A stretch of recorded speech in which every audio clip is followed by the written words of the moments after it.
Okay? O Brad, mamaya na lang tayo mag-usap.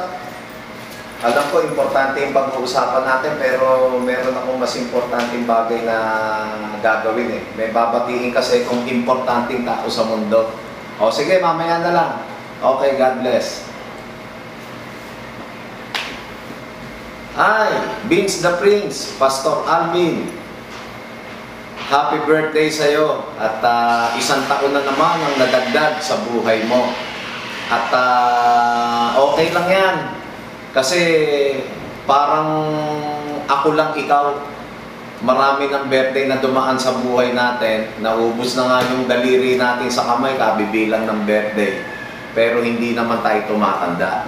Isa lang naman ang matanda sa iyo eh. Yung paglilingkod mo sa Lord at pananampalataya mo. Talagang pagdating sa spiritual na buhay at bilang pastor, talagang well-matured ka at talagang you are capable na humandle hindi lang ng isang church basta, kundi isang napakalaking church. And I know na ibibigay ng Lord lahat ng desire ng puso mo dahil sinusunod mo naman yung Psalms 37:4 na ang kaligayahan mo, hinahanap mo lagi sa Panginoon. At alam ko marami kang pangarap, hindi pang sariling pangarap, hindi lang pang pamilyang pangarap, kundi yung pangarap mo para sa gawain ng Diyos. And I pray and I wish na matupad yung pangarap mo na yon. At napakapalad nyo, mga taga Las Piñas Church na kayo, na mga taga One God, One Gospel Church, na binigyan kayong isang Pastor Alvin.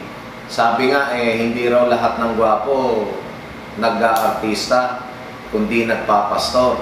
Kaming dalawa ni Pastor Alvin, hindi lang artista, pastor pa. Diba? O sa inyo mga tupa na pinagkatiwala ng Diyos kay Pastor Alvin, kung gusto nyong maging successful sa buhay, sabi nga ng 2 Chronicles chapter 20 verse 20 na maniwala kayo sa propeta ng Diyos, sa pastor na binigay ng Diyos sa inyo, at magiging successful kayo sa buhay. May establish ang faith ninyo, may establish ang spiritual life ninyo. Kaya suportahan yung mabuti yung pastor ninyo dahil hindi niya naman kayang mag-isa yan eh. Kaya kayo rin binigay ng Panginoon sa kanya para suportahan niyo siya, pati ang kanyang pamilya. Of course, hindi lang naman sa isa, dalawang bagay. Sa lahat ng bagay, suportahan niyo si Pastor Alvin. And again, Pastor Alvin, happy birthday sa iyo at umaasa ako na sa araw ng iyong kaarawan at sa pagse-celebrate ng iyong kaarawan ay magiging maligaya ka.